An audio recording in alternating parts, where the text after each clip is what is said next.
Okay, so good day to everyone. So we're going to discuss now the chapter 2 of our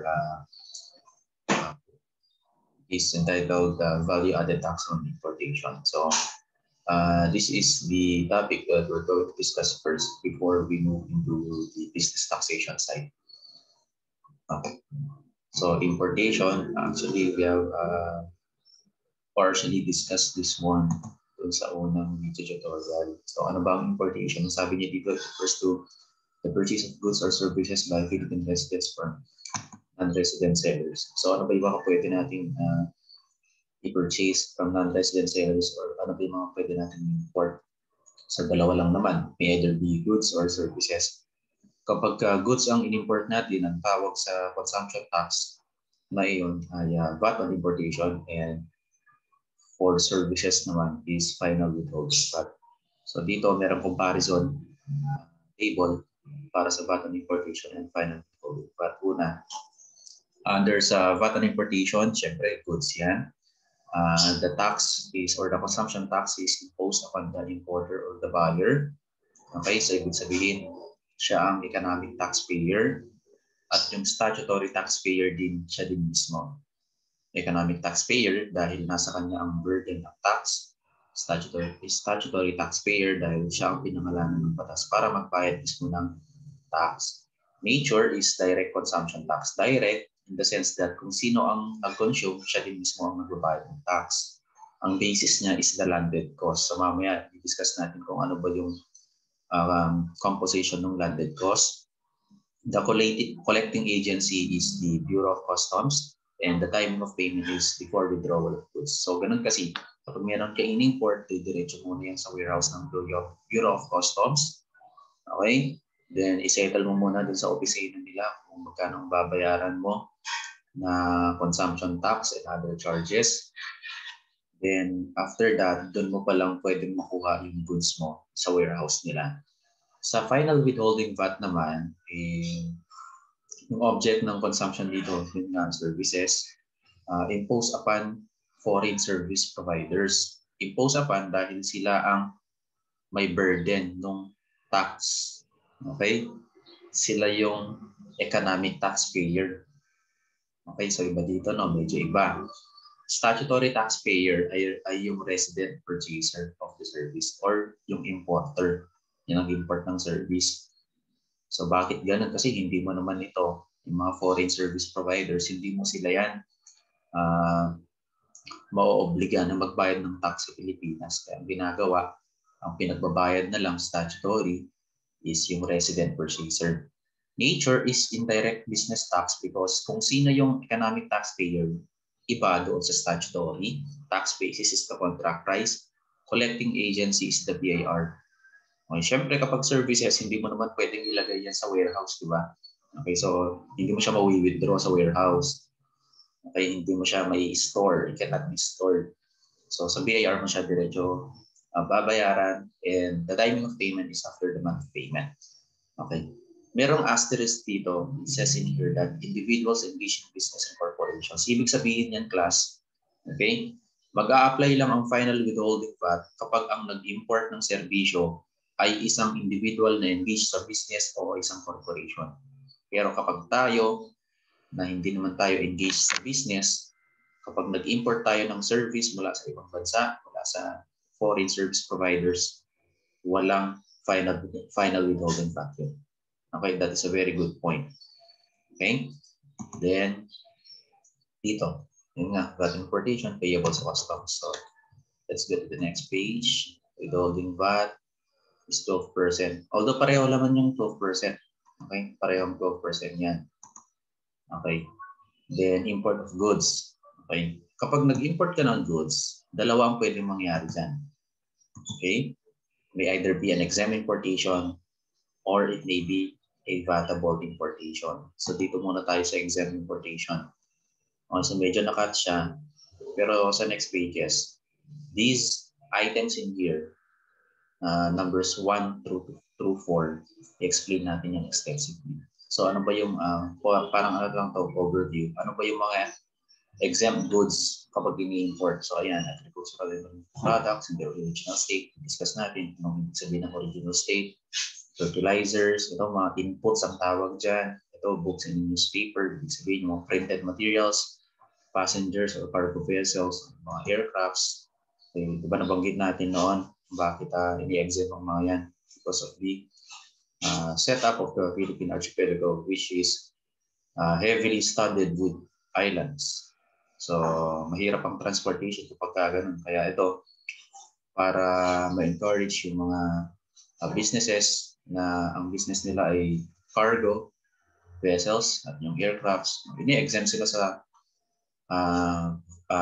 consumption tax kapag mag-i-import sila ng mga yan, vessels and aircrafts mula sa ibang bansa. Kasi wala naman tayong local maker ng vessels and aircrafts. Lahat ibang bansa yun.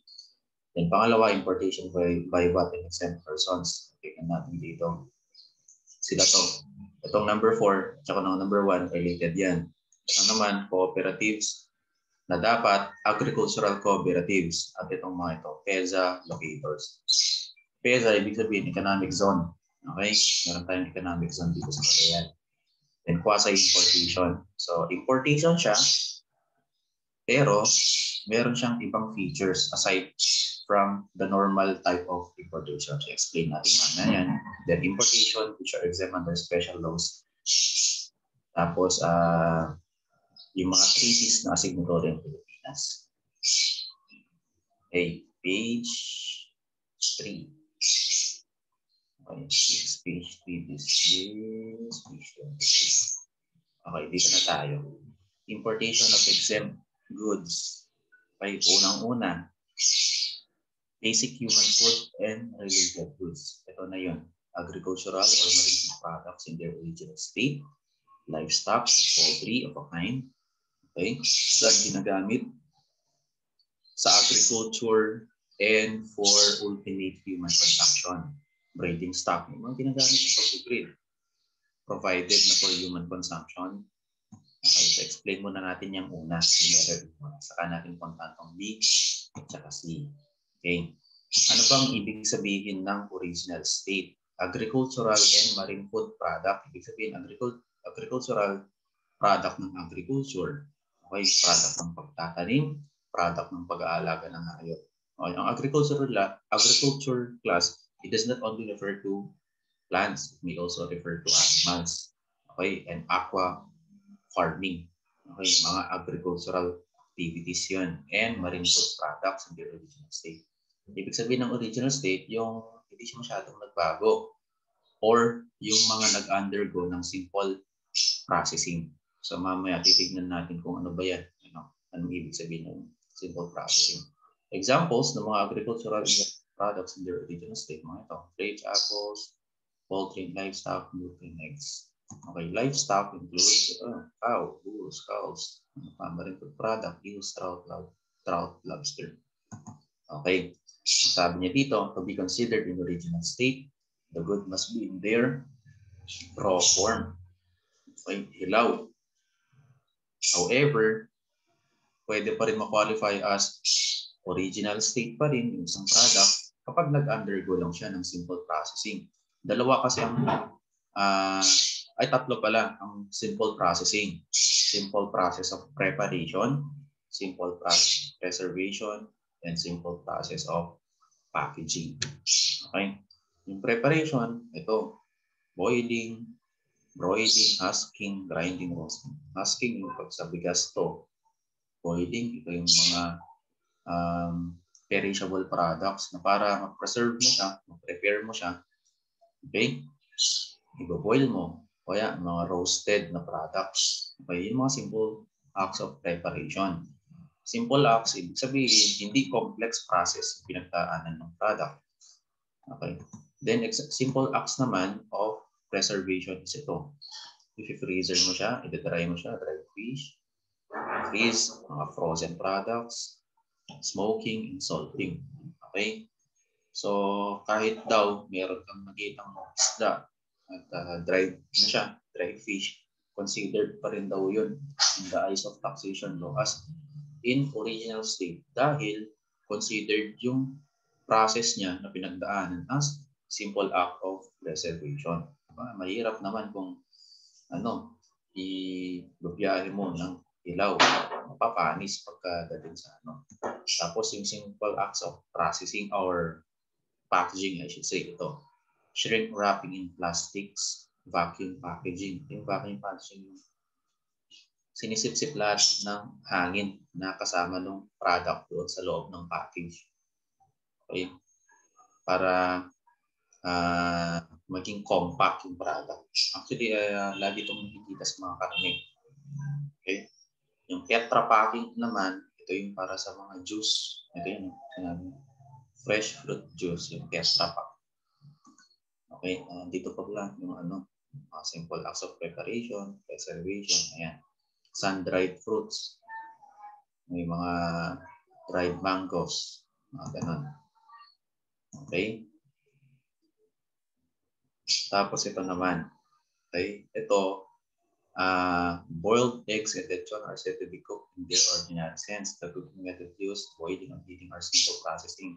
Hence, boiled eggs and lechon are exempt. So kapag mag-ano ka pala, mag-import ka ng lechon, exempt yun. Okay? Tapos ito mga side note lang ang mga ito. Okay? Kasi boiling and heating lang naman ang ginawa dyan. Boiling and heating. Pin-reserve mo lang. Diba? Para hindi mapanis. Kasi sa paglilista naman, wala namang complex process doon. Kasi wala namang ibang chemicals na ginagamit. Okay? Then raw sugar.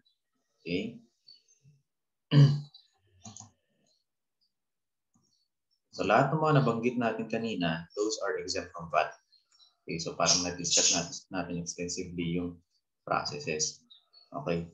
Ito naman yung mga considered na processed agricultural and marine food products. So ibig sabihin kapag ito ang mga in-import mo, ito na yung may consumption tax. Ito na yung mga mayroong VAT on importation. Refined sugar. Diba? Kasi hindi siya raw sugar. Ito yung kulay puti. Diba? Kasi ang normal na sugar is yung brown. Diba? Yung katas ng sugar cane, papakuluan hanggang sa maging crystal. Then i-grind lang para maging pino. Yun na yun. Canned sardines. Diba? Ito kasi may complex process ito eh. Yung canned sardines. Diba niluto na siya. Tapos nilagyan ng preservatives. Marinated milk fish. May flour, soy, vegetable or coconut oil. Okay, yung mga lahat ng mga yan, nabanggit na yan, those are all subject to VAT on importation. Use or purpose dictates vatability. Example niya dito kasi is flowers. So, meron tayong cauliflower, tayong broccoli, diba? Yung purpose nun is for food. Pero kapag ang in-import mo ay flower, ibang regalo mo, processed, those are vatable, siyempre. Okay? So, anything that is for ultimate human consumption, provided na nasa original state pa lang siya. Okay? VAT exempt yun. For example, manok. Diba? Dalawang klase ng manok. Isa pangkain, isa pangsabong. Pag in-import mo pangsabong, syempre vatable yun. Kasi hindi mo naman siya binili para kainin. That is for entertainment or amusement. Okay? Pero kapag ang in-import mo ay manok, karne ng manok, okay, yung itlog, syempre, for human consumption yun. That is why that is VAT exempt. Okay. Farm and fishery inputs. So, hindi lang pala mismo yung mismong karne, mismong produkto okay, na kinakain ang exempt. Pati din pala yung inputs. Ano ba yung mga yun? Okay. Ito yung mga seeds, seedlings, breeding stocks, and genetic materials. Tsaka yung mga fertilizers and feeds. Okay. However, yung pang-maintenance naman ng crops, yun naman ang vatable.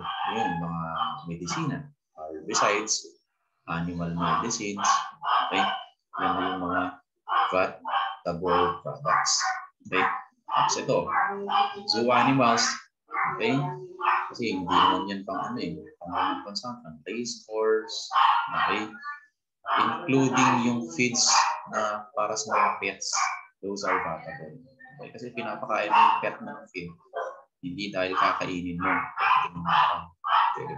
Gusto mong mabuhay. Then, Ingredients of feed for animal food intended for ultimate human consumption is VAT exempt. Ito, this is a very good note. Okay? Kung ano man daw yung gagamitin or importation ng ingredients ng feeds para sa animal consumption. And that animal is for human consumption eventually. VAT exempt yun. Pero kapag ang binili ay ingredients para sa processing ng human food, yung ready-made na food, vatable yun. Okay, so there's a distinction between these two. Okay, kapag ang ingredient ay para sa animal food at yung animal ay for human consumption, exempt. Pero kapag ang binili ay ingredients para sa processing ng human food, that is vatable. Okay? So, let's go to the next page. Illustration. Basahin mo na ito, illustration. Self-explanatory naman yan. Okay. Ito, examples of vatable non-food agricultural or marine products. Ito, logs, wood, bamboo. Kasi hindi mo kakainin yan, di ba? Okay? Shells and corals kasi usually pang decoration yan, ornaments. Tropical herbs, cotton, ayan, racehorse, fighting cocks, and others. Nandito na tayo sa pangalawa na exempt importation. Books, newspaper, magazine, and or review bulletins. Ito yung mga printed materials. Ang cue nyo lang dito or ang magsisignal lang sa inyo na exempt ito ay kapag for education at for basic information. So, ibig sabihin, kapag yung mga yan, in-import at ang content ay para sa entertainment, hindi siya pang education, hindi siya to disseminate basic information, mga primary na balita, hindi yung balita tungkol sa artista, mga primary na balita.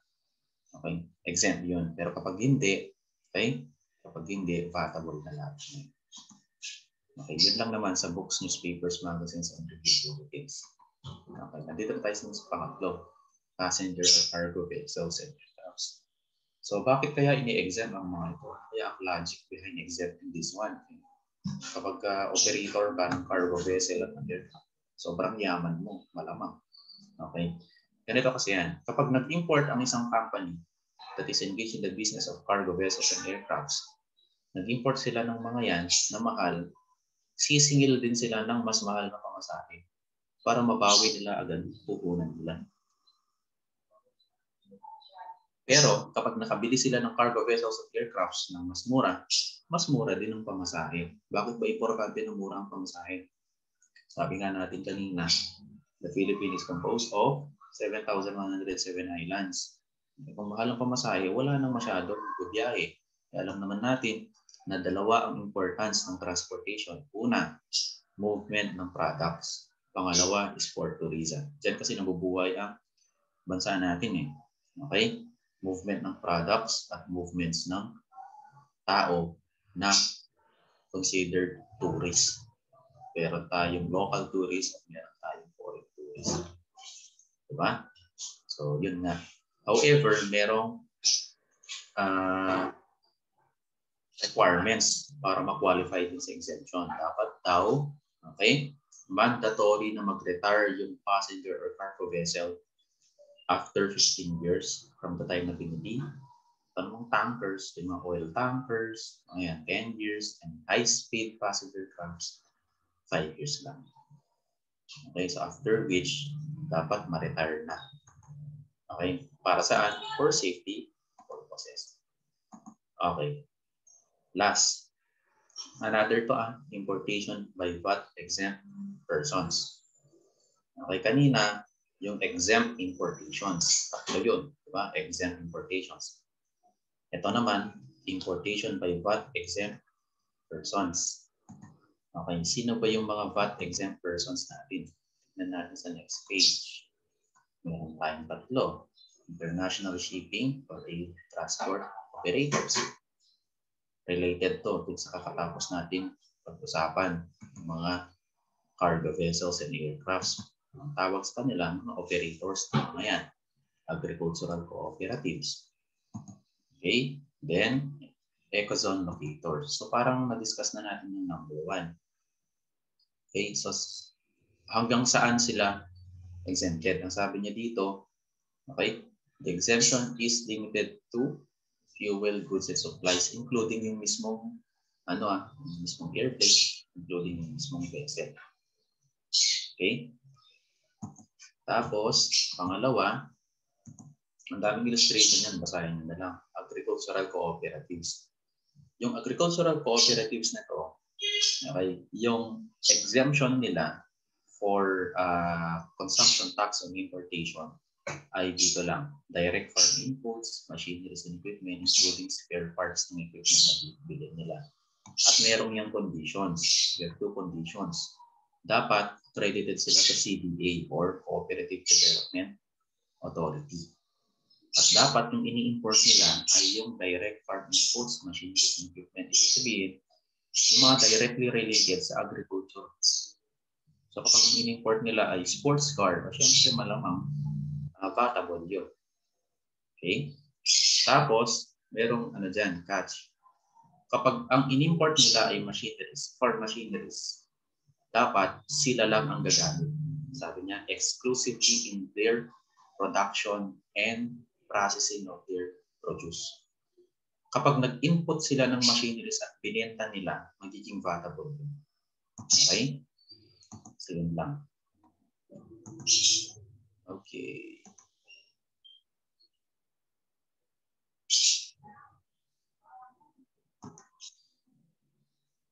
May mga notes siya, tapos may mga illustrations din. Basahin mo na lang ito. Sabi ko kanina, sasakyan, di ba, vatable, kasi hindi naman farm inputs yan.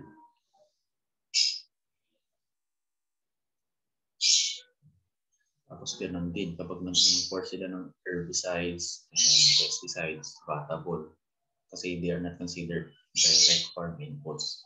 Ang considered lang na direct farm inputs are seeds and fertilizers. Pero yung para sa maintenance, hindi na. Okay? Okay, next page tayo. Illustration pa rin. Diretso na tayo dito sa Ecozone locators. Okay. Ang mga economic zones kasi sa Pilipinas, actually marami tayong economic zones sa Pilipinas. Ang mabindot kanina dito, yung Subic Ecozone, Zambo, and Cagayan Ecozone. Meron pang iba, actually. Okay. Ang mga ecozones na nasa Pilipinas, in the eyes of the taxation law, they are considered foreign territories.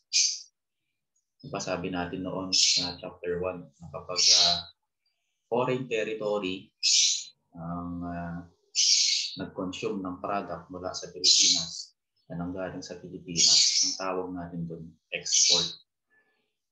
Okay? Nag-export tayo. So hindi natin pwedeng singilan ng consumption tax yung mga tao na nasa loob ng ecozone dahil they are considered foreigners in the eyes of taxation law, syempre. Kahit pa nasa loob ng Pilipinas lang sila. Sabi niya dito, by legal fiction, sa imahinasyon ng batas, they are considered foreign countries and are deemed outside customs territory. Kaya nga, kapag sila ang nag-import, or kapag tayo ang nag-export sa kanila, okay, exempt daw yung sa VAT at also yung sa customs duties. Okay, technical importation naman. Paano naman kung yung mga non-ecozone locators ang bumili sa isang ecozone locator? Siyempre, since considered sila na foreign territory, ang tawag na doon technical importation. Bakit technical? Kasi bumili ka lang naman sa isang territory na nasa loob ng Pilipinas, pero kinonsider mo siya na importation. Bakit? Kasi yung territory na yun, by legal fiction, ay considered foreign countries. So yun lang siya. So ibig sabihin, magbabayad ka pa rin ng VAT on importation or magbabayad ka ng final withholding VAT kung ikaw ay hindi sa business or isa ang corporation. Okay, yun ang tawag natin sa technical importation. Ibig sabihin, kapag bumili tayo sa Santa Ana, sa mga business, hindi lahat ng businesses sa Santa Ana ay ecozone registered enterprises. Hindi lahat, hindi naman lahat. Kapag bumili tayo sa mga nasa Santa Ana and they are considered ecozone locators, magbabayad tayo ng VAT on importation kapag goods, final resulting VAT naman kapag services ang bin-import natin sa kanya. Okay, so that is technical importation. Next is the quasi-importation. Considered importation pero may iba yung features doon sa normal importation. Dalawa kasi yan. Una, import of personal and household effects. Ito yung mga tao na tumira sa ibang bansa at gusto nilang bumalik sa Pilipinas to resettle. So, syempre, hindi naman nila iiwan lahat ng gamit nila doon. Gagawin nila, bibenta nila doon yung iba, iuwi nila. Okay? So, importation ang tawag doon. Pero, these are exempt. Okay, bakit exempt? Dahil yung mga personal and household effects nila, those are considered past consumption. At kung past consumption yun, nagbayad na sila dati ng consumption tax doon sa bansa na panggagalingan nila. At kung tataksan natin yun sa Pilipinas, that is tantamount to double taxation. And double taxation is not allowed in the Philippines. Okay, pangalawa, professional instruments. Bawa, doktor sila doon. Ang professional instruments nila, yung mga equipment nila na ginagamit nila for the practice of their profession. Okay? Merong conditions sa exemptions. Okay? Dapat daw, okay, magre-resettle na talaga sila sa Pilipinas. Dapat ma-prove nila to na magre-resettle na sila at hindi na babalik sa ibang bansa. Okay? Tapos, punta tayo sa next page. So, doon naman sa professional instruments. Conditions for exemption. Dapat daw kasama nilang darating sa Pilipinas or dumating within 90 days after nung arrival nila. Before or after nung arrival ng tao. Ito, hindi ito mga personal na gamit. Ito yung mga professional instruments nila. For example, ay sabi nga kanina, doktor. Kasama pa pala yung domestic animals and personal household effects, mga gamit sa bahay. Okay, yung personal effects kanina, yung mga damit nila, yung mga alahas. Okay. Tapos meron pala dito. Ito, magandang illustration to. Mr. Kung Fu, a Chinese martial arts master, yung profession niya, arrived in the Philippines with an immigration visa. He brought with him the following, which he declared as his personal effects. Diba? 10 brand new iPhone 6. Matagal na sinulat ng libro na sa iPhone 6 pa lang nakalagay. 10 pieces brand new IBM laptop, 5 desktop, isang used na laptop, isang used na 4S, isang used na calculator, clothes and apparel and travel. Okay. Ano lang daw ang i-exempt? Just ito lang. Itong 4 lang na to. Ito kasi, sino ba namang tao ang gagamit ng 6 na 10 na cellphone, 10 laptop, 5 desktop. So, ibig sabihin, iuuwi niya to sa Pilipinas. Hindi niya ito i-consume personally. Siguradong ibibenta niya ito. Kaya ang mga yan, vatable. Di ba? Walang lusot. Okay? Okay. Ito yung last na klase ng importation. Importation exempt under special laws or treaties. So, simple lang. Saan ba nakapirma ang Pilipinas? So, the exempt. Okay. Ito mga additional laws na lang to, VAT ang importation. Sabi niya dito, subject daw sa VAT ang importation kapag kahit hindi engage or engage sa trade or business yung tao. Okay, kahit pa VAT or non-VAT ang business, personal man or pang negosyo. Okay, non-resident man or engagement or hindi sa business yung non-resident na seller. Goods ito VAT on importation. Okay. Presumption of VATability. Generally, all types of importations of goods are considered VATable. However, it is the burden of the importer to prove that the transaction should be considered as VAT exempt. Sabi niya dito, the burden of proof rests upon the importer. kailan niya i-prove yun? Okay, kasi ang general assumption, patable. Okay. Tapos ito na kanina yung landed cost na sinasabi natin. Ito ang composition ng actually. Dami, no? Kaya hindi natin ito sa future exams and quizzes nyo, hindi na ito kasali. Pero basahin nyo lang din. Okay? Ito. Ang dami niya. May mga computation siya dito. Kung trip nyong tignan, hindi pag-tripan nyong tignan. Ano yung tripan tignan, o di wag na. Okay? Itong landed cost class, this is for goods. Okay, that is for goods. So, magbigay ko siya ng computation. Dami niyan, actually. Wag na. Okay, so sa problem siguro, ang sasabihin ko na lang, the total landed cost is, hindi ko na kayo papakompitin ng landed cost. Diba? May basic pa siya, basic illustration, meron pang comprehensive. Maluloko kayo dyan.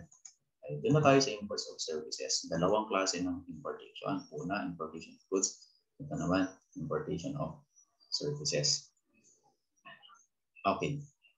The purchase of services from non-residents may be VAT exempt, subject to specific percentage tax, or pangatlo, subject to final withholding VAT. Okay. Ano ba ang nature ng final withholding VAT? Okay. So, ang sabi niya dito, dapat daw ang seller nasa abroad. Okay. Then dapat yung importer ay engaged dapat sa business or hindi naman kaya isang corporation para ma-subject siya sa final withholding VAT. Okay.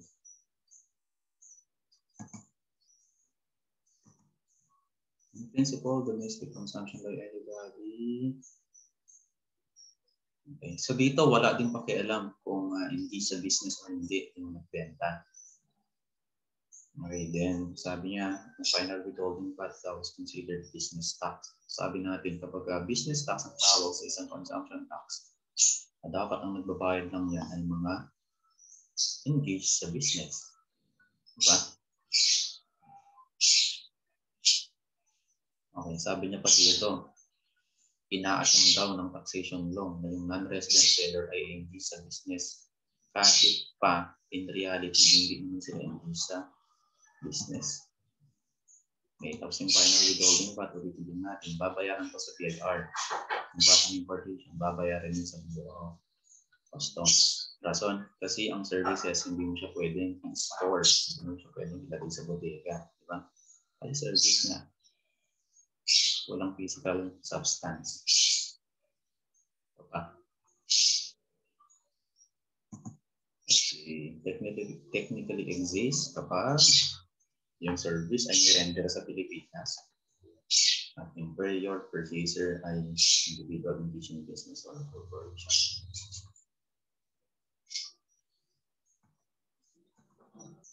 Actually, next. Ito, VAT exempt import of services. Okay? Kapag isa sa tatlong to, okay, ang klase ng transaction, VAT exempt yun. Una, kapag ang purchase of services from non-residents when the service render ay nangyari abroad. Okay? Rendered sa abroad, hindi na render sa Pilipinas. Ibig sabihin, na-consume sa abroad, kahit pasabihin mo na ang bumili ay isang Pilipino na residente ng Pilipinas. Kinonsume niya sa ibang bansa yung consumption. So, dun lang. VAT exempt yun. Pangalawa, kapag hindi engaged sa business, yung purchaser ng service. Kahit pa yung purchaser na yan ay nasa Pilipinas, at dito niya kinonsume yung servisyo ng isang non-resident seller, provided na hindi siya engaged sa business. Exempt din yun. Okay? Pangatlo, kapag yun nga, ecos and locators, ito na naman sila. VAT exempt persons kasi ang tawag sa ecos and locators. Actually, sa lahat ng consumption tax, hindi lang sila VAT exempt. Sa lahat ng consumption tax, exempt sila yan. Okay. Okay, reason kung bakit kasama ang ecos and locators, considered non-residency. Import of services is typically subject to percentage tax. Nag-iisa lang ito. Okay, kapag ang service na kinuha mo ay yung, sabi ng insurance. Kapag yung insurance company mo ay nasa abroad at nasa Pilipinas, Pilipinas ka, kumuha ka sa ng insurance policy, percentage tax nun ay 5%. Yung percentage tax, that is an example of consumption tax. Then yung last one, vatable import of services.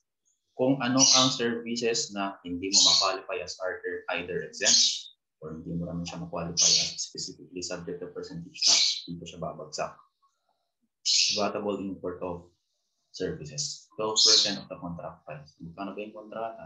Multiply ng 12%. Yun na yun. Tapos babayaran mo lang sa BIR. Okay, ang tawag dun is final withholding VAT. Bakit? Kasi i-withhold ng buyer. For example, meron ka transaction ng isang taxpayer na nasa Pilipinas, engaged sa business, taga ibang bansa. Okay. Ang logic kung bakit siya tinawag na final withholding VAT ay kung magkano yung contract price, okay, ibabawas doon nung residente na bumibili yung 12% nun. Halimbawa, the contract price is 1 million. Okay? 12%, 1 million is 120,000. Okay? Sabi niya dito, this amount shall not be deducted upon the amount to be remitted abroad because it is deemed passed on by the non-resident provider and withheld by the resident payer withholding agent. Okay? Sabi, unlike withholding income tax. Okay? Ito kasi, ang mangyayari, yung 12% ng 1 million na binanggit natin kanina, babayaran ni resident buyer sa BIR. Yung contract price, i-re-remit niya pa rin doon sa yung buong contract price para parang sinabi ko ata kanina na ibabawas sa contract price. That is wrong. Okay? Yung contract price, intact yan, na i-re-remit niya din sa seller. Okay? Then yung 12% nun, i-re-remit niya din sa BIR. So ang total na babayaran ng resident buyer ay contract price plus 12%. The contract price will go directly to the seller. The 12% will go directly to the BIR. Okay? So yun. Tapos illustrations. Basahin nyo na lang illustrations. Then, okay. We are on the last page. Wait pa rin. Yung payment down ng withholding VAT is through BIR form number 1600. Then the timing of remittance is on or before the 10th day of the following month after the withholding was made. Okay. Except otherwise, nangyari yung transaction in December, then the deadline is January 25 of the following year. Okay, then treatment on, ito importante yan plus especially sa mga accountancy, nasa accountancy program. Ito tinatanong ito sa board exam. Anong form ang ginagamit? Anong deadline? Ganun. Ito kasi dalawa ang deadline niya. Dalawa ang possible na deadline. Okay, treatment of VAT importation and withholding VAT. Kapag VAT registered business ang nag-import, pwede niya daw i-claim as input VAT yun. Yung VAT on importation or yung withholding VAT niya. Input VAT, creditable against output VAT. So ito, i-discuss natin ito extensively, yung input and output VAT kapag nandun na tayo sa VAT, value added tax. Then kapag non-VAT business naman, part of the cost of purchase. Dalawa kasi ito kapag VAT, ito naman VAT. Kapag hindi naman daw engaged sa business ang mag-import at nag-bayad ng VAT, either on importation or on withholding VAT, added cost lang dun sa goods imported. Okay, so that is for chapter 2. Again, should you have any questions regarding this discussion, you can freely send it to our group chat. I can answer it now. Okay, so that's all. Thank you.